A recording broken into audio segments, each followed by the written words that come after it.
Sports Extra and the first round of the 4A football playoffs. 32 teams began the night. Only 16 are still alive for the state title. In the studio with us, the band and students from Sam Barlow High School in Gresham. Welcome.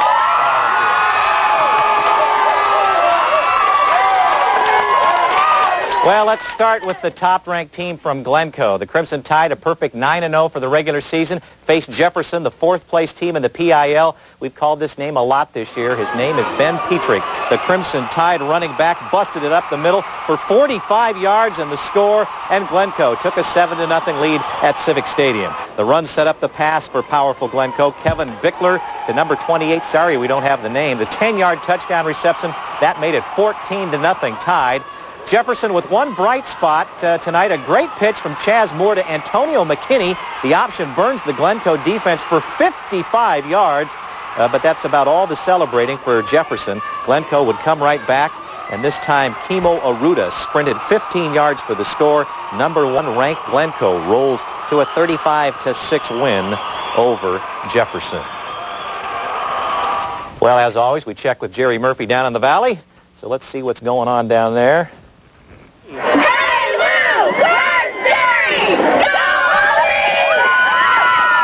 Okay, well, there is no Jerry there, and that's because we all know where Jerry is.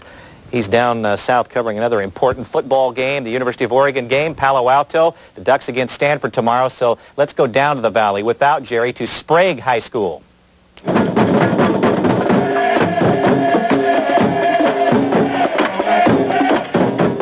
Oh, they're singing down there. The Olympian band is fired up for this one against Central Catholic, but the Rams struck first. Tim Lax isn't lax on this run all the way to the Sprague 5. They let Lax do the rest, too. He swept in from the left side for the score, and the Rams took a 7-0 lead. But Sprague has a tough attack of its own. Brian Norton on the carry coming up.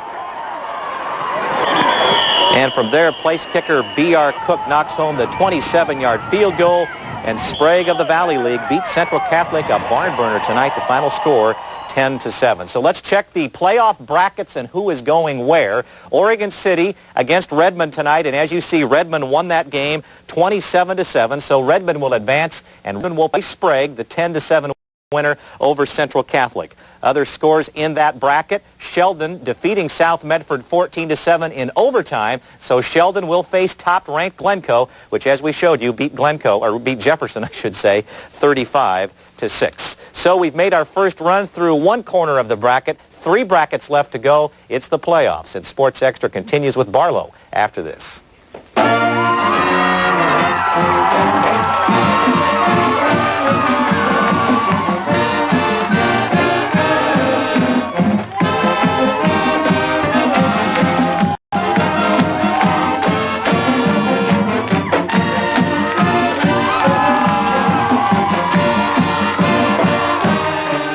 Friday and Saturday during Smith's Home Furnishings Veterans Day sale. You can buy with no down payment, no monthly payments, and no interest for an entire year on items in every department. Plus, you can buy with no cash until 1996 on any Mitsubishi Big Screen, Big Tube, or VCR. Find sensational low prices on furniture, appliances, and electronics. And buy no cash for up to 14 months during the annual Veterans Day sale. Friday and Saturday at Smith's Home Furnishings.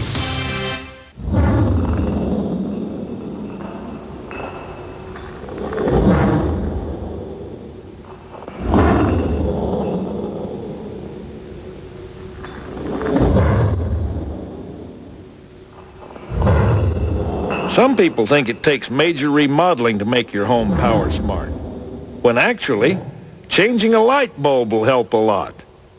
Power Smart. Call Portland General Electric to learn more.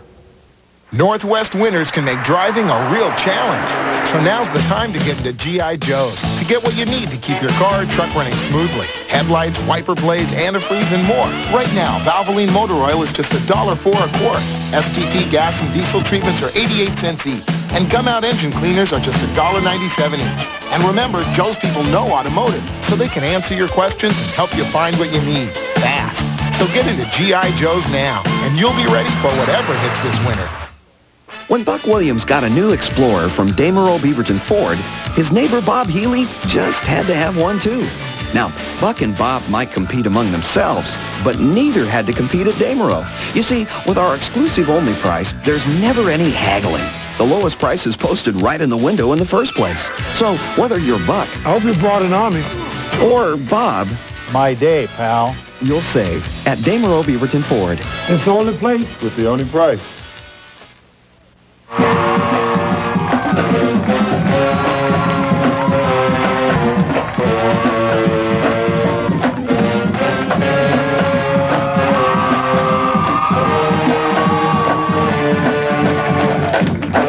I was wondering if they were going to open that locker door so you can see us all in here. Well, Ron Carlson has normally been the guy that we have in Southwest Washington, but a limited schedule of Southwest Washington games tonight. So let's check in with Ron anyway, because we know he's working tonight. I had to put on my coat so we could see you, and now, of course, we can't. There we go. Thank you, Corey. Thank you very much. The motorized edition tonight, Lou, wanting to avoid that flip. So we have a little help from Corey there, one of our interns. The Pacers, as you know, have been feeling jinxed over the last few years. Ever since they won the state championship 7 years ago, Lake Ridge had failed to make it past the first round of the playoffs, and their chances didn't look a whole lot better tonight. They were hosting 8th-ranked Lebanon. But on the opening kickoff, take a look at this. That's Brandon Reynolds picking it up on the 25, and it's the aluminum foil special because Reynolds wraps him a good one on this one, a 75-yard kickoff return. The Pacers run off to a 7-0 lead. Play of the night coming up. But maybe one of the best plays of the year. Lebanon's Ned Stearns looks totally stuck on this one. But he's like a Teflon man. Nobody sticks to him. And he slips around and in from 29 yards away. The Warriors take an 8-7 lead after that. But the Pacers answer back like sassy kids. Joe Polk with some deep thoughts. Good thinking, Joe. There's John Doyle hauling it in from 38 yards away, and they stay on top here. Polk puts on a different slant, and the slant pattern to Rich Brooks. The Pacers, Rich Brook rather, 19-8 Pacers at the half, third quarter now. It's Polk again. Get out your pencils, kids, because it's the quarterback draw from 20 yards out. The Pacers dropped their first playoff win in 7 years. Yeah, we heard about that all week. You know, it was in the back of our minds. Most of us have been there the past 3 years when we lose in the first round. Mr. Colson hasn't won a playoff game till this year. It was great to win. It's so awesome. So a 33-8 victory for the Pacers tonight, and as Joe said, Coach Colson's first playoff win since he's been a head coach there at Lake Ridge, and the Pacers' 9th win in a row, so they are actually on a real good roll coming into the playoffs now.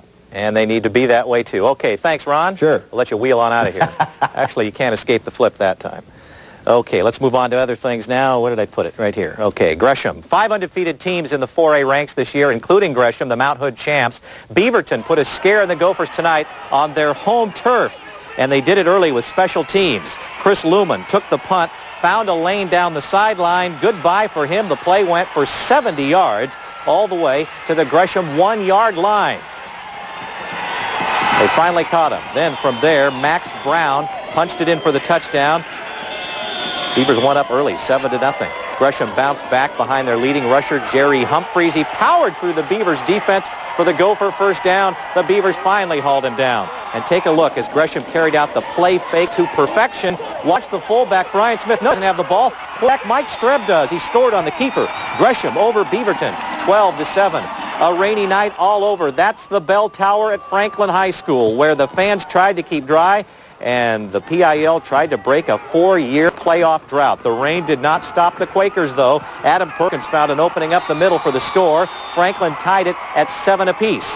Tualatin would come back to take the lead, but this run turned out to be the thing that pushed the Timberwolves' last touchdown of the season, actually. Franklin won 35-14. So it looks like this. Franklin with the victory over Tualatin tonight, 35-14. They advance, and the Gophers also advanced by beating Gresham 12-7. They'll face each other next week. In the lower half of that bracket, Lake Ridge over Lebanon, 33-8 as we showed you, and their next foe, Grants Pass, which polished off Willamette tonight, 36-20. Okay, we're halfway through the bracket. We've got the other half coming up as Sports Extra continues.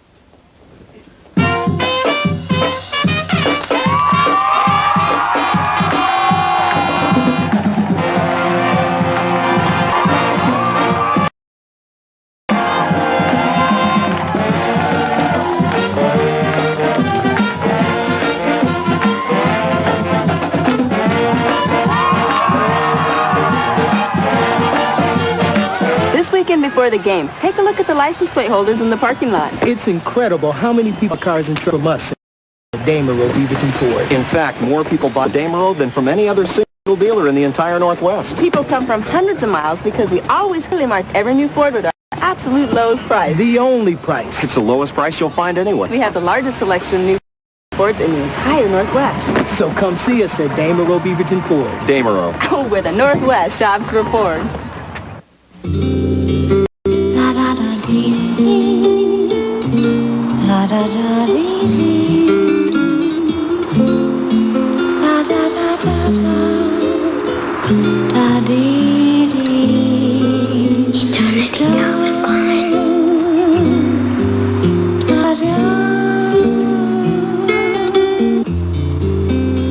Gift with any $32 Eternity for Men purchase. Admire in Frank.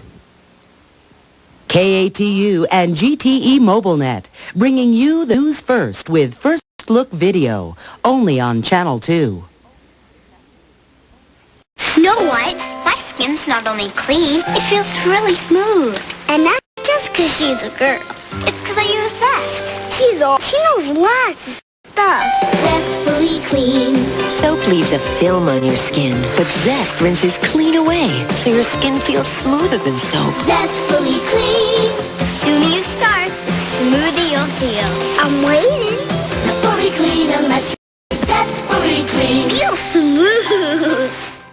There's lots of home electronic sales this week with lots of hype and confusion. Fred Meyer keeps it simple. During their holiday preview sale, you'll find only the best buys, like Super Nintendo with Mario All-Stars and Mario World for $119.97. All phone mates are on sale, and a Packard Bell Legend 10-CD multimedia system is $1,199, with no payments or interest till June. The holiday preview sale means more control for you. You'll find it at Fred Meyer.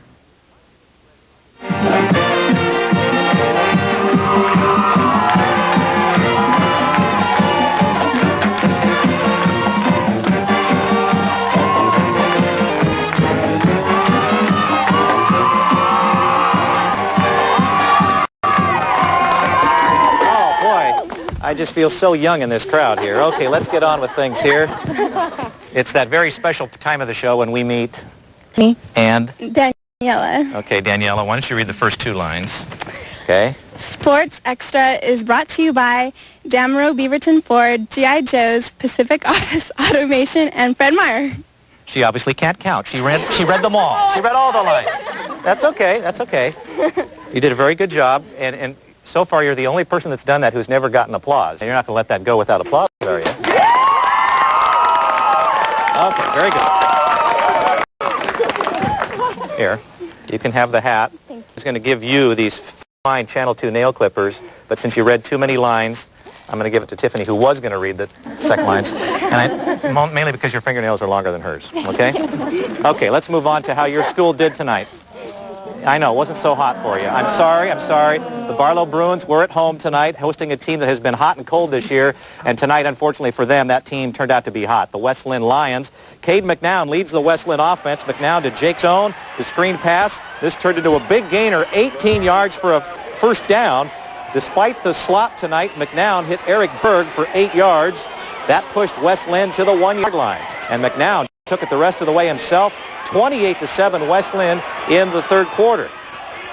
The Lions defense obviously big with a score like that. Barlow's Oscar Wood coming up here, nailed on 4th and short.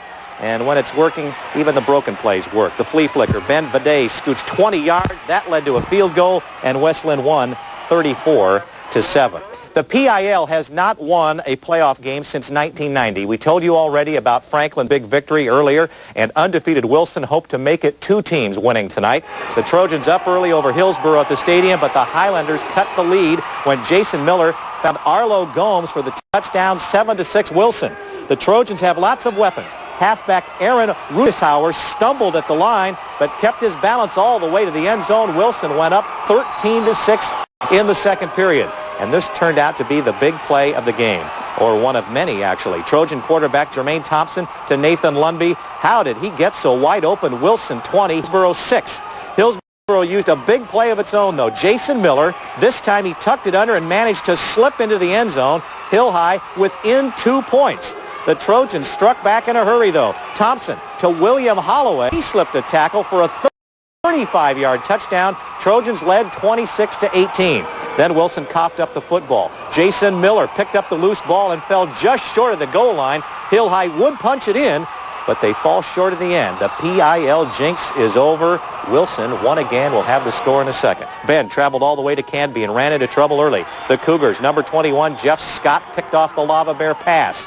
2 plays later, Canby took advantage of the turnover. Steve Miser threw to Rich Day for the touchdown. The Cougars led 7-0 just like that. Canby then went to the ground on a long drive. It ended with a short run by number 32, Jared Kern. The Cougars up 14-0 at the half, and they waltzed to an easy 28-6 win. So here's how the brackets look in this area of the playoffs. Hillsborough and Wilson. Wilson winning the squeaker, 26-24. The Trojans advance to face Canby. The winners over Bend, 28-6. Elsewhere in the bracket, Westland, as we showed you, defeating our guests, Barlow, 34-7, and they'll face Thurston next, which doubled Roseburg, 21-14.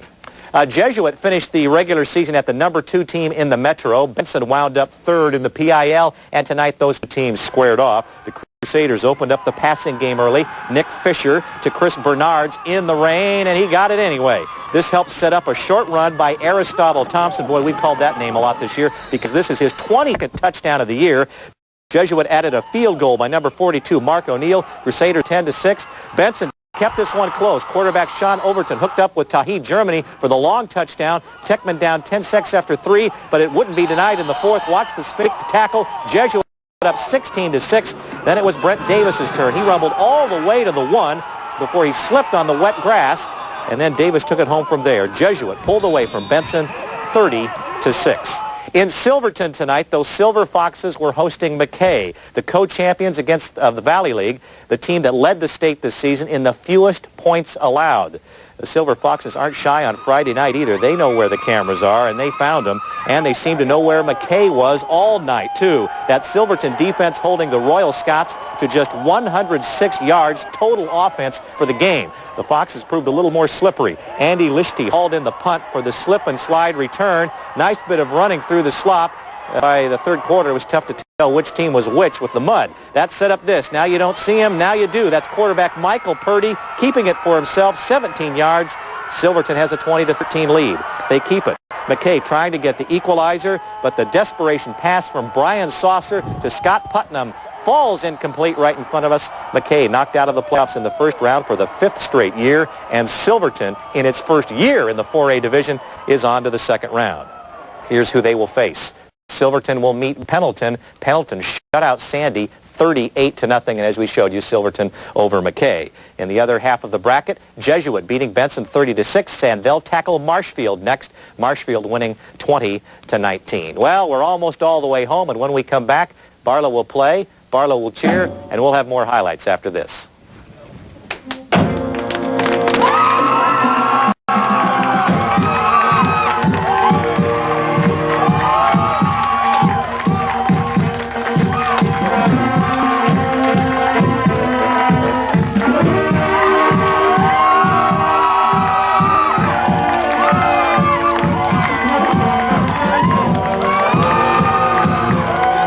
At Circuit City, we have a huge selection of TVs, stereos, computers, VCRs, CDs, cellular phones, refrigerators, car stereos, camcorders, washers, dryers, video games, printers, fax machines, microwaves, speakers, boom boxes, and CD players.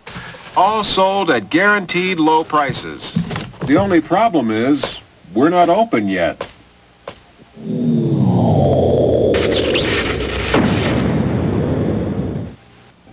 Hi, I'm Dave from Power Rent. With the large variety of tools and equipment we have available to rent, we can just about satisfy any project, big or small. Trucks and vans to haul stuff, mowers and thatchers to do your lawn, and all the construction equipment you might need, dozers, excavators, and more. So think of Power Rent first for any project that needs tools or equipment around the house and garden or on the construction site. Don't buy it, rent it from Power Rents. All too often, the news on our young people is not good. So we at Pacific Office Automation, your authorized Sharp copier dealer, are here to reject the nonsense.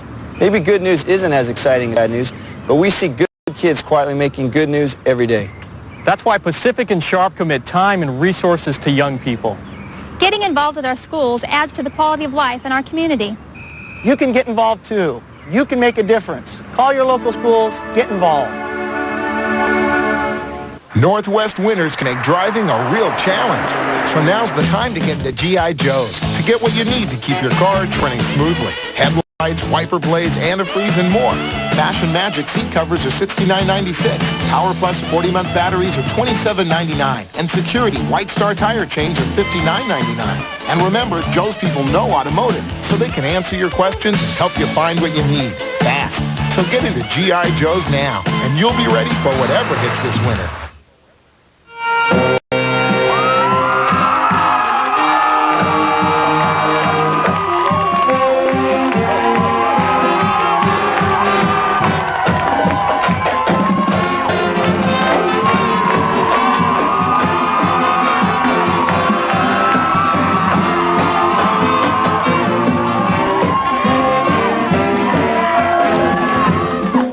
Well, you'd think they'd won the way they cheer and play tonight. It's nice to have you guys in here. To Southwest Washington now, where one of our favorite nicknames was looking to advance to the state single-A playoffs, the Ridgefield Spudders. They played this one in Castle Rock, and the Bulldogs of Montesano were there. And there's our friendly Spudder, but he didn't have much clap about in the first half. This is Montesano's Ryan Wilson on the counterplay, and really you can start counting up the yards. 20, 30, 40, 48 yards before Wilson was finally hauled. That set up Pete Muller with the ball, and he'll haul it into the end zone. Montesano takes an 8-0 lead in this one.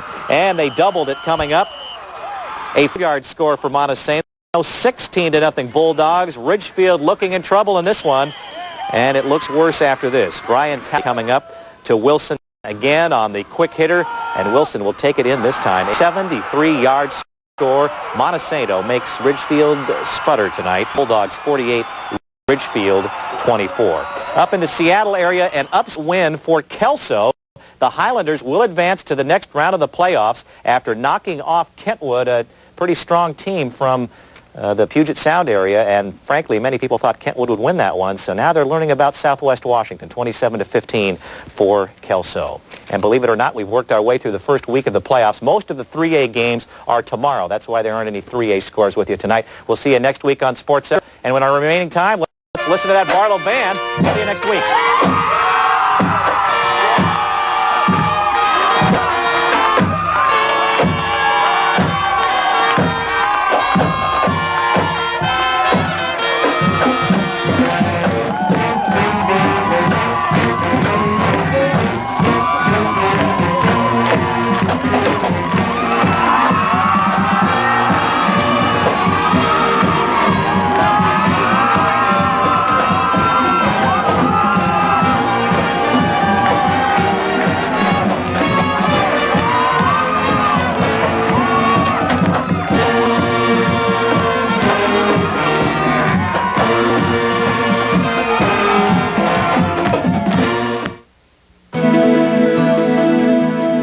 This is a Nightline Friday night special.